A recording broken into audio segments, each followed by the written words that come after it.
What's up, everyone? Welcome to the video. We're here breaking down the Wurth 400 at Dover Motor Speedway, aka the Monster Mile, for Sunday, April 30th around 1 p.m. Eastern. But I'll tell you right now, I don't think we're going to be going racing on Sunday. 90% chance of rain, and overall, it's been a very wet weekend in Dover. We saw Xfinity get rained out for practice and qualifying. The end of Cup practice got rained out, and then we saw qualifying get misted out, I guess. I don't think it ever rained, but NASCAR did end up pulling the plug on that. And I do want to mention, it's going to be a bit of a tougher week than I expected, just because I don't think the practice day that we got is going to mean anything, especially if we race on Monday, because the track conditions during practice on Saturday morning, it was overcast, it was misty, we saw some guys spinning, Eric Jones, Daniel Suarez, Austin Dillon, and if we race on Monday, it looks like it's going to be sunny out, so the track conditions are going to be much different, so I wouldn't put too much factor at all to what we saw on the track on Saturday morning. So just keep that in mind. Also, the qualifying order just set on the lineup formula, so not exactly the fastest cars are up front. We're going to have some good guys mid-pack and the back of the pack, especially since we just had Talladega, and I swear every single time we have qualifying rained out, it's either like Daytona, Talladega, and Atlanta, where the lineup formula just looks completely out of whack. But just wanted to give you guys a heads up. I never lie to you. I always tell you if it's going to be more of a predictable week or just complete chaos. I don't think it's going to be complete chaos, but I think it's going to be maybe somewhere in between. Maybe we're on a spectrum here of chaos and predictable. Maybe we're kind of like right around here in the quarter range of not maybe being completely in the middle, but you know, somewhere near that. But either way, before we get into it, if this is your first time here, what's up? My name is Chris Pennell. I break down NASCAR DFS each and every single week on this channel. You'll find me live on Sunday mornings around 11 a.m. Eastern, breaking down the entire slate and answering any question you guys may end up having. So I'd love to see you there. And if you guys do enjoy today's free content, the one thing I ask in return, you can leave a like on the video, subscribe to the channel if you are new, and feel free to leave a comment down below. Be mean, be nice, tell me happy birthday for all I care, but I'd love to hear from you. And really quick, some shameless plugs here. So over on Prize Picks and Underdog, promo code CPEN can get you a deposit match bonus up to $100. No strings attached. I know it sounds too good to be true, but whatever you deposit, they will match up to $100. And I gotta mention, over on Prize Picks during the NBA playoffs, if you are randomly selected during their window, if you make a flex entry, you can have a chance to win up to $1 million if you are selected and you opt in. 6 out of 6 if you are selected can win you up to $1 million. 5 out of 6, $80,000. And 4 out of 6, $16,000. I'm not saying you're going to get selected, but you do have the chance if you do. So if you never signed up over there, make sure you use promo code CPEN and punch your lottery ticket in to win up to $1 million. All right, now that my soul has been sold to a couple of companies, let's talk some strategy here for Dover, which I think is going to be interesting this weekend, just due to the events that we've had with the rain on Saturday. So we have 400 laps, so dominator points obviously going to be very important here. So I'd highly recommend at least getting 2 dominators per lineup. You could stretch it to 3 depending on the price tags. And if you're looking for comparable tracks to Dover, I always call it Bristol's big brother. It's a concrete surface, it's an oval, it's steep, it's a mile long. Bristol is half a mile, but I would say they're kind of similar in that regard, although not really. I mean, again, we're kind of stretching to just look for some comparable tracks for some data points. You could also throw in Darlington, maybe Homestead, potentially Nashville, because it's another concrete surface. But just some of the steeper tracks or ones that have concrete, I guess, would be the best ways to potentially go there. But you know, some of those are kind of reaches, but we got to have some data points here, especially since practice was kind of useless. And getting into practice, again, don't get caught up in those practice speeds. Like we saw Corey LaJoy had the best 5 lap in practice, and we saw Kyle Larson around 20th. Corey LaJoy is not going to outrun Kyle Larson outside of a major mechanical failure during this race. So I would try to rely on track history a bit, since it's a unique track, and also just look at drivers that have been fast overall this year, because I don't think their speed is going to be completely zapped away. And overall, over the years, this has been a Hendrick track, and I would not be surprised if we see them dominate on Sunday or Monday. And moving on to the driver-by-driver breakdown portion here, I got to mention one thing first. If you want to join the best NASCAR DFS community out there, links down below in the description for that. We had a great week last week at Talladega, surprisingly. You know, just a random track, but lots of people had takedowns, and overall, it was a pretty fun week. Cover betting, DFS projections for all sites, prop tools.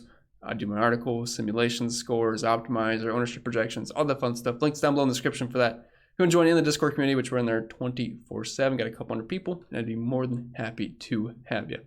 All right, anyway, let's talk Kyle Larson here up top at $11,500. And we have 6 drivers in the 5-figure range, which I believe is the most we've had all season long, but it's a 400 lap race, so I get it. I do want to mention these are not the most up-to-date odds. These were the ones that first dropped throughout the week, so not completely up-to-date. And DraftKings has not posted the most updated ones yet after qualifying got rained out. So not really sure how these odds are going to change. We'll see. Maybe we see Kyle Larson go up a bit, but I don't know. We'll see. Anyway, let's talk Kyle Larson here. Speaking of him, 11,500 on DK, 14 over on FanDuel, the most expensive driver on both sites, but 100% deserved. He was my projected winner heading to the weekend. Also placed a bet on him to win at plus 600. That did fall to plus 490, I believe, over on FanDuel. Again, I'm not sure if qualifying with him being mid-pack is going to change anything, but I do feel pretty good about that 600 number I got. And that was the only bet I currently placed. And I'm not even going to rate these practice speeds. Like, yes, he was fast in practice for the 1 lap, slower in the 5 lap, but I don't really think any of this matters, so I don't even want to get caught up into it. But if we're just looking at Dover and similar tracks, I mean, it's going to be hard to beat Kyle Larson here. 4 races at Dover the past few seasons, by far the most DraftKings points per race, by far the most FanDuel points. He has the best average finish, the best average running position, the best drive rating, has a win, 3 top 5s, and the most dominator points. I mean, what is not to like here about Kyle Larson? He's also been pretty much the best driver all season long. And if you look at the 6-race sample size at tracks like Dover, Bristol, Darlington, I believe also Homestead in there, Kyle Larson, again, averaging the most DraftKings points per race and the second best driver rating, and just overall some fantastic numbers, and those NAs are bothering me. So we're going to delete those live just to clean some things up. And if we're looking at the season total this year, I mean, just Kyle Larson is just absolutely a monster. So yeah, I love him. Starting in 18th, he's going to be very popular, but deservedly so. I would try to pair him up with somebody that you could think can lead early on, because it's going to take him just a little bit to move through the field, but I definitely think he can do it. And Hendrick's just been way too good here at Dover in recent seasons. So he'd probably be my starting point for cash games. Moving down to Billy B here, 11-2 on DK, 13-5 on FanDuel. He's starting in 8th. I don't think he could really afford both of these guys, so I'd have a hard time getting to both. But I'd say Byron is your tournament pivot off of Larson, because let's say Larson doesn't dominate this race, but someone like Elliott or Byron can dominate with some better track position. You'd be much better off with those guys in tournaments, and the ownership should be much lower. And while Byron's history at Dover isn't going to look as strong as some of these other guys, it's just as good as Byron's been this year, and the speed he has shown definitely will make him a threat. So tournament play, yes, but I do prefer the guy right below him in tournaments, just a little bit better. Chase Elliott, $10,800 on DraftKings, $13K over on FanDuel. A couple spots further back in 10th, and concrete chase is a thing. He is excellent at the concrete tracks, which would be Dover, Nashville, and Bristol. Always a threat and ran very well with them. And if we look at those numbers at Dover, basically a top 5 machine. 4 top 5s the past 6 races here, has a win, good chunk of dominator points. And if you're looking at the 6 tracks I'm comparing Dover to this weekend, some of the overall best numbers, 2 wins, 4 top 5s, which is the most of all drivers. Not some of the dominator points of some of these other guys, but I mean, Elliott's going to be a factor here. And Hendrick knows they need to get Chase Elliott in the win column, lock up that playoff spot. So maybe they're going to give Chase Elliott all the juice this weekend. We will see. I don't want to put too much into practice, but he didn't look too bad in practice 1, although it didn't sound like he really liked this card too much. But I do like Elliott here. And again, concrete chase is a real thing. And I would say he's my preferred pivot off of Larson in tournaments over William Byron, but both are going to be my player pool. I'm just going to have a lot of exposure to Hendrick overall. I know they're the most expensive drivers, but they are for a reason, and I want them in my lineups because this is a 400-lap race, and if anyone can get up front, you're going to want them. All right, so we have Denny Hamlin, $10,500. He's starting in 13th. Probably just won't get a ton of Denny Hamlin.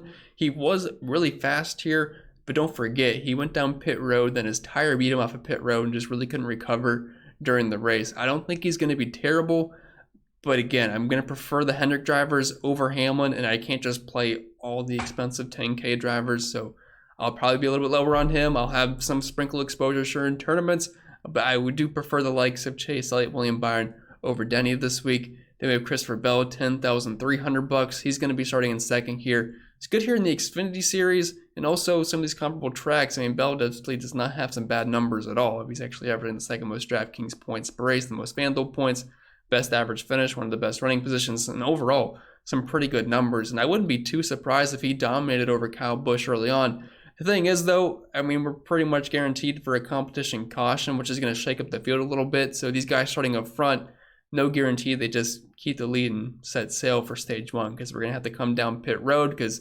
tires were a big issue during practice. We saw cording, and I don't think any of these guys are going to feel too comfortable on the track. So I'm assuming everyone's going to come down pit road, which, again, could just shake some things up, which does make rostering those drivers on the front row just a little bit scary because of that. If there was no competition caution or anything, they can set sail. That's where it looks a little bit better, like Ryan Preece last week at Martinsville, but that's just something to keep in the back of your mind. Not saying they can't work out, but you know, some of those guys with extra place differential does make it feel a little bit safer. Then we have Martin Truex Jr., $10,000. He's starting in 17th. kind of in a similar boat to guys like Larson, Hamlin, Elliott, where they got some PD, but they're not going to dominate early on. I'd say, well, Truex I wouldn't say is on the same boat as Elliott or Byron. He's more just right on that Kyle Larson train where they got him into the field a little bit, starting mid-pack, but a driver that's very good at Dover. I know the similar track history here isn't going to look that great, but overall in his career, I mean, great track for him. 4 top 5s, has a win, good chunk of odometer points, and overall just very good here. So I think he's someone that you at least have to have consideration on. And with him being cheaper than guys like Bell and Denny Hamlin, he might be the Toyota that actually end up getting the most exposure to just because of the extra place differential and the unknown that we have this weekend. And the track history is definitely there for him. And he's shown some speed so far this year. I know sometimes the results aren't there for Truex, but he definitely has had a fast car. Dropping down to the 9K range, we have Ross Chastain, $9,800 on DraftKings. He's starting at 14th, and I think you can kind of throw him in that same boat as guys like Truex and Kyle Larson. He was faster last year, led a good chunk of laps. I don't remember exactly how much. I want to say it was around 70. I know some of these numbers at Dover aren't that great, but I mean, he was in lesser equipment. But the one time he was here in a Trackhouse car, obviously showed a lot of speed. And if we're looking at similar track history, numbers do look pretty good for Ross Chastain. So I think he'll have a decently fast car. It's just a matter of being able to afford him. I mean, he's close to $10,000, and if you're loading up on some of these Hendrick drivers up top, you're running out of money pretty quick. So I would say he's more so reserved for tournaments this weekend. Kyle Busch, $9,600, really cheap on FanDuel, $9,500. He's starting on the pole. And my thoughts on Kyle Busch will really depend on what he pops up in my ownership projections and my sim scores, because he's kind of in a weird spot. He did not unload fast, but again, we kind of have to ignore practice. But I'm not sure how much I'm going to trust him. He's obviously pretty good at Dover over the course of his career, and the past 6 races have been good for him. And he's got good track position to work with. I mean, his pit crew has always been pretty good, and I mean, if he can retain the lead after the competition caution and dominate stage 1, that's not a bad price tag at all. So we'll see. It's going to come down to that. I've not yet ran my numbers, just trying to get this video out early on. Then I'll do the most updated stuff, obviously, on the Patreon and the live show tomorrow. But he's going to be an ownership dependent play. If he's coming in super high owned, not sure I'm going to love that with the unknown. Like, he could just completely be bad and run 13th, and that's going to suck right below $10,000. Meanwhile, you have some other guys with PD like Ross Chastain, Martin Truex Jr. at similar price points. So we'll see. I feel like as of right now, I'm not going to love Kyle Busch, but I'll let you guys know tomorrow, or if you guys are members over on Patreon, you'll see the projections and my thoughts and opinions on that. And Busch, outside of Auto Club, I mean, I know he won last week, which shout out to Kyle Busch, 18-1 on that was great. But outside of Auto Club, I wouldn't say Busch has really been amazing so far this year, so we'll see. And then we have Kevin Harvick, $9,300. He's starting in 12th, another driver where has PD, and with the unknown of this race, I mean, might be a little bit more appealing than Kyle Busch, and he's been very good at Dover as well. I was actually considering betting Harvick at 11-1. Don't really feel comfortable with any betting right now because we didn't really get any data over the course of this weekend on Saturday. But some really good numbers here. I mean, the second best average finish, second best average running position, I believe. One of the best driver ratings, has a win, 4 top 5s in the top 10 each and every single time the past 6 races here.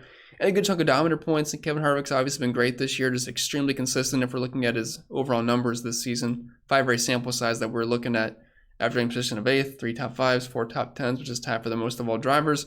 So yeah, Kevin Harvick definitely on my radar this weekend. And I don't think that price point looks bad at all. I think you could even make a case for him in cash games depending on your roster construction. Tyler Reddick, $9,000, cheap on FanDuel. More interest over there, I think, but he's starting in 7th. Not super excited about rostering Tyler Reddick this weekend. I wouldn't say Dover's an amazing track for him. Running position of 16th. Not a great driver rating and not even 1 top 5 to show for it. Although I realize we don't have a ton of track history at Dover recently. But not really loving Reddick. I just don't think he's going to be a guy that's going to be able to get up front and dominate in the $9,000. We're going to have to click off fast laps and stuff like that, which I honestly just think he's going to get past and probably settle around that 10th to 12th range, which I was just really not going to make the cut. Dropping down the 8K range, we have Joey Logano, $8,800. He's starting in 26th. Very cheap on FanDuel and on DraftKings, I guess. I think projection systems are going to like Joey this week, which, 4 top 10s here the past 6 races, sure. But if you're playing in tournaments, I definitely think there's pivots to get to, like a Kevin Harvick in a similar price range. You have Brett Keselowski, who did show speed Saturday early on, but just hate to draw too many conclusions there. But there's pivots to be had. But if you're playing cash games, I mean, Joey Logano, I'm assuming he's going to be popular, starting nearly in 30th place. And while I know Penske isn't very good here, it doesn't really have to be that good to pay off at that price point for where he's starting, if you're just looking for a safe floor play. But in tournaments, I'd maybe be careful, just because if you want to fit in an extra dominator, I'm not really sure how much money he'll have to be able to spend in this range too much. That's something to consider. Ryan Blaney, $8,600. He's starting in third. Just not even one top 10 here at Dover the past 6 races. I just don't really see it out of Blaney, so I'm probably not going to have any. I know he's cheap, but starting in third, he's going to have to dominate. I don't really see it happening. I don't. Bracket, I'd rather play Keselowski personally, $8,400. He's starting in fourth. Not a terrible history at Dover, just have a couple of top 10s, but I wouldn't say it's exactly amazing. But I do like these RFK cars this year. They've shown some speed, and I think Brad Keselowski, $8,400 is not the worst turn play in the world. I'm not saying I'm going to have a ton of exposure, but I do think he's someone worth looking at for tournaments. This 8K range kind of sucks overall. Chase Briscoe, $8,200. He's starting in sixth, another guy where I'm just going to have a hard time getting to. Although he just keeps clicking off good finishes. I think he has like 3 straight top 5s or top 4s, something like that. So, I mean, at some point, the good run's going to end, and I would not be surprised if it happens here at Dover. Bubba Wallace, $8,000. He's starting all the way back in 28th. If you're looking for a place differential play and you have $8,000 left, I have no problem with Bubba, but outside of that, I wouldn't say I have a ton of nice things to say. But an average finish at 20th, running position's right on par with that. 3 top 20s. Like, as long as he doesn't wreck, he should be okay, but I'm not sure he's going to be like a tournament takedown kind of guy at $8,000 unless he can sneak into the top 15, which is certainly possible. I mean, if you're looking at some similar tracks here for Wallace, running position at 15.8, 1 top 10, 2 top 15s, and a 5 race sample size. So I'm okay with Bubba. He's going to project well, but I'm not like over the moon about it. Daniel Suarez, $7,800. He's starting in 15th. Like, I don't mind the pivot to Suarez here for tournaments. He's starting several spots further up, but Dover has not actually been a terrible track for him. Has 4 top 15 finish here the past 6 races, even has a top 10 under his belt. And Trackhouse should have some speed. We saw Ross Chastain have speed here last year, so I'm okay with Suarez in tournaments. Chris Buescher, kind of the same play as Brad Keselowski. If you want to call this Bristol's bigger brother, we saw how good the RFK cars were at Bristol last year. Chris Buescher actually won the race. So if that translates a little bit, I mean, hey, they'll have some speed for sure, but again, it's just hard to know because practice was useless and Dover is a pretty unique track. So we're kind of going on blind a little bit, and that 5th place starting spot's definitely a bit hard.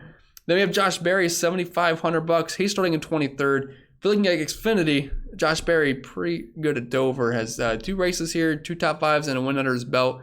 Hendrick should be strong, so I'm okay with Josh Berry here starting in 23rd. I actually think he's a very solid play.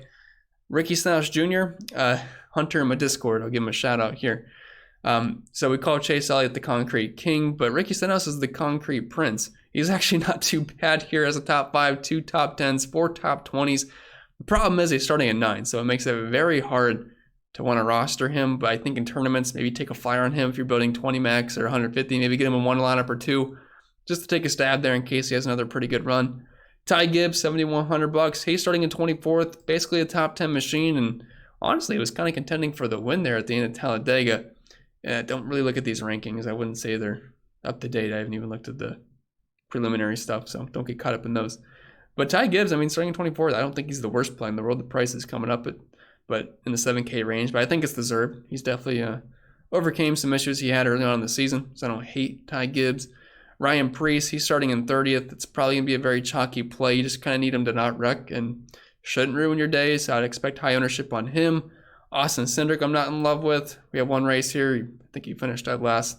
I'm not going to really fault him for that, but I mean, starting in 20th compared to McDowell in 32nd, Preece in 30th, I just don't really see a reason I want to roster too much Austin Cindric.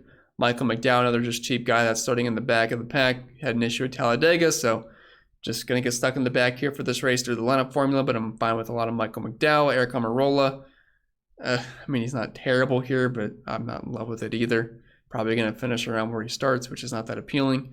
Austin Dillon, he starts in the very back of the pack.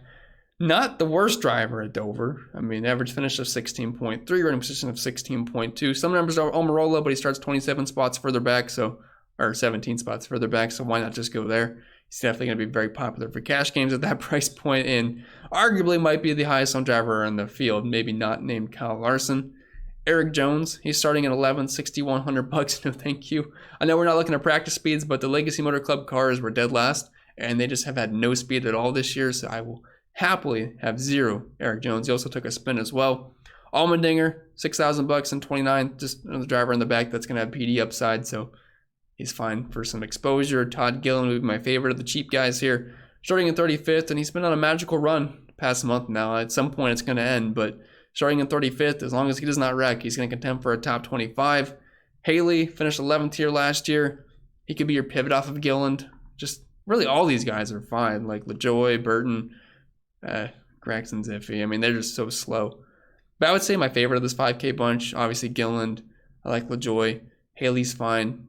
And then Burton or Gregson. They are what they are. They're just gross plays, but they're fine just to mix and match all these guys down low. But Gilliland's definitely my favorite of the 5K range. And then for the 4K guys, just probably not going to play them. I mean, Yaley starting in 21st, no chance. Ty Dillon starting way too high. Poole starting in the back, but he's going to finish there. And then McLeod starting way too high. And this is kind of what we see with the lineup order. If it's right after a super speedway and that gets rained out, where all these cheap guys are starting way too far up just because they finished while avoiding the wrecks. With that being said, guys, that's all I got for you this week. I hope you did enjoy. If you did, make sure you leave a like down below. Subscribe to the channel if you haven't yet done so. Check out all the promos that we got. Code CPEN over on Prize Picks and Underdog. And I got the extra content over on Patreon. If you enjoy the free stuff here, I'm sure you'll enjoy that. And my most up-to-date thoughts, opinions, and projections will be. But I wish you all the best of luck. We will probably need it this week. And hopefully I'll see you on the live stream tomorrow at 11 a.m. Eastern. And I'll see you all next time.